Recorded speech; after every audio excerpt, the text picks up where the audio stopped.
কল্পনা করুন আপনার পূর্বপুরুষের সেই জমি যেখানে আপনার গরু ছাগল চলেছে, যেখানে কেটেছে আপনার শৈশবের অসংখ্য দিন। অথচ এক সকালে ঘুম থেকে উঠে দেখলেন সেই জমিতে নেমে এসেছে বিশাল বিশাল খনন যন্ত্র।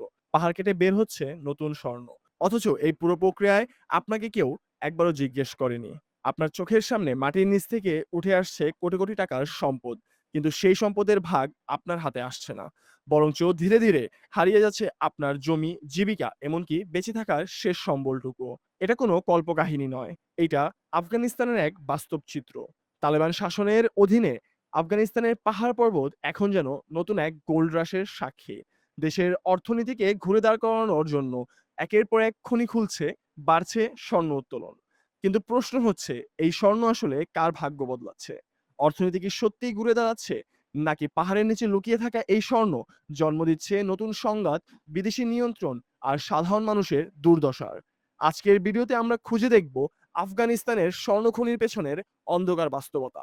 কিভাবে তালেবান সরকারের জন্য অর্থের নতুন উৎস হয়ে উঠেছে, কারা এর সুবিধা পাচ্ছে, আর এই গোল্ড রাশের সবচেয়ে বড় মূল্যটা শেষ পর্যন্ত কে পাচ্ছে।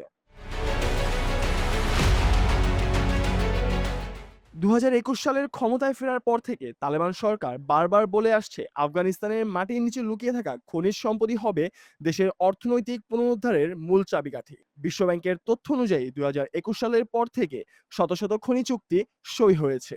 আর খনি খাতে বার্ষিক প্রকৃত প্রবৃদ্ধি হয়েছে প্রায় ২৫ থেকে ৩০%। দেশটির উত্তর পূর্বাঞ্চলীয় বাদশা খান প্রদেশে এখন প্রায় ৬৫০ থেকে ৭০০টি কোম্পানি নিবন্ধিত হয়েছে, আর হাজার হাজার মানুষের হাতে কলমে খুঁজে বের করছে স্বর্ণ। বাদশা খানের সিওয়া এলাকায়, যেখানে একসময় গ্রামবাসী তাদের গবাদি পশু চড়ে বেড়াতো, সেখানে এখন দিনরাত খনন যন্ত্র চলছে অবিরাম। তালেবান কর্মকর্তা এটাকে বলছে উন্নয়ন, কিন্তু বাস্তবতা কি এতটাই সহজ? এই গোল্ড রাশের পেছনে সবচেয়ে বড় খেলোয়াড় কে? উত্তর হচ্ছে চীন। তালেবান ক্ষমতায় আসার পর থেকে আফগানিস্তান খনি শিল্পে চীনা বিনিয়োগ ও নিয়ন্ত্রণ ক্রমাগত বেড়েছে। উচ্চ স্বর্ণমূল্যের কারণে চীনা নাগরিকরা উত্তর আফগানিস্তানের রীতিমতো গোল্ড রাশে নেমে পড়েছেন। কিছু বৈধভাবে তালেবান ও চীনা সরকারের সমর্থনে, আবার কিছু অনানুষ্ঠানিকভাবেও।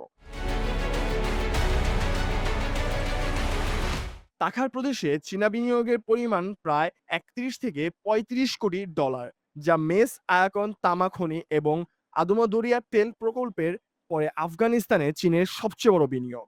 মজার বিষয় হলো, এই মুনাফার কয়েকটা অংশ সরাসরি চলে যাচ্ছে তালেবান প্রশাসনের হাতে। তাখারের এই প্রকল্পের প্রায় ৫৬% মুনাফাই পাচ্ছেন তালেবান কর্তৃপক্ষ নিরাপত্তা দেওয়ার বিনিময়ে। কিন্তু প্রশ্ন হলো, এই নিরাপত্তা কতটা কার্যকর?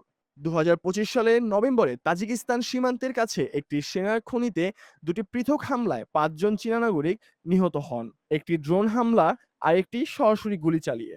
হামলাকারীরা কারা তা আজও স্পষ্ট হয়নি। এরপর চীনা দূতাবাস একাধিকবার নাগরিকদের সরিয়ে দেওয়ার নির্দেশ দিয়েছে। এরপর চলতি বছরের জানুয়ারিতে ঘটে আরেকটি ভয়াবহ ঘটনা। তাখার প্রদেশের চাহ আব জেলার স্থানীয় বাসিন্দাদের সাথে একটি খনি কোম্পানির সংঘর্ষে অন্তত ৪ জন নিহত এবং ৫ জন আহত হয়েছেন। স্থানীয়দের অভিযোগ, কোম্পানিটি তাদের কৃষিজমি ও বসতভিটার ওপর খনন শুরু করেছিল, কোনো অনুমতি বা ক্ষতিপূরণ ছাড়াই। প্রতিবাদ জানাতে গেলে তারা রূপ নেয় সহিংসতায়। ঘটনার পর তালেবান প্রশাসন খনির কাজ সাময়িকভাবে বন্ধ রাখলেও কোম্পানিটির প্রকৃত মালিক কারা তা আজও প্রকাশ করা হয়নি। গবেষকরা বলছেন এই ঘটনাগুলো বিচ্ছিন্ন নয়, বরং একটা প্যাটার্নের অংশ।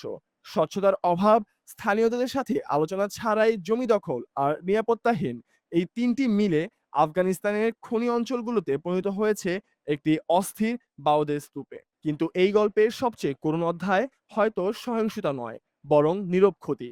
পূর্ব আফগানিস্তানের হিন্দুকুশ পর্বতমালায় কুনার নদীর তীরে শত শত মানুষ এখন ঐতিহ্যবাহী পদ্ধতিতে স্বর্ণ খুঁজে বেড়াচ্ছে। নদীর বালি চেলে চেলে স্বর্ণের কোনা খুঁজে বের করা তাদের নতুন জীবিকা। একসময় তারা কৃষিকাজ বা পশুপালনে জীবন চালাতেন। সীমিত অর্থনীতিতে সুযোগের কারণে আজ তারা বাধ্য হয়েছেন এই কষ্টসাধ্য পথ বেছে নিতে।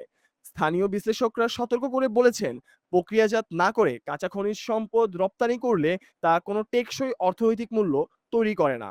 খনি একদিন শেষ হয়ে যাবে, কিন্তু দারিদ্র্য থেকেই যাবে। পরিবেশের যে ক্ষতি হচ্ছে, পাহাড় কেটে চাঁদের ভূমির মতো গর্তে ভরা ভূমি, নষ্ট হওয়া কৃষি জমি, দূষিত নদী, তার মূল্য আগামী প্রজন্মকে বহন করতে হবে। তালেবান বলছে স্বর্ণের এই খনিগুলোকে আফগানিস্তানের অর্থনৈতিক ভবিষ্যৎ, কিন্তু বাস্তবতা বলছে ভিন্ন কথা। স্বচ্ছতাহীন চুক্তি, বিদেশি নিয়ন্ত্রণ, রক্তক্ষয়ী সংঘর্ষ আর সাধারণ মানুষের হারানো জীবিকা। পাহাড় থেকে সোনা উঠছে ঠিকই, কিন্তু সেই স্বর্ণের চকচকে আলোয় ঢাকা পড়ে যাচ্ছে একটি জাতির দীর্ঘমেয়াদী ভবিষ্যৎ। আপনার কি মনে হয়, প্রাকৃতিক সম্পদ কি সত্যিই কোনো দেশের জন্য আশীর্বাদ, নাকি অনেক সময় তা হয়ে দাঁড়ায় অভিশাপ? কমেন্টে জানান আপনার মন্তব্য। ভিডিওটি ভালো লাগলে লাইক করুন, চ্যানেলটি সাবস্ক্রাইব করে রাখুন। এমন আন্তর্জাতিক বিশ্লেষণধর্মী ভিডিওর জন্য পাশে থাকুন। দেখা হবে পরের ভিডিওতে।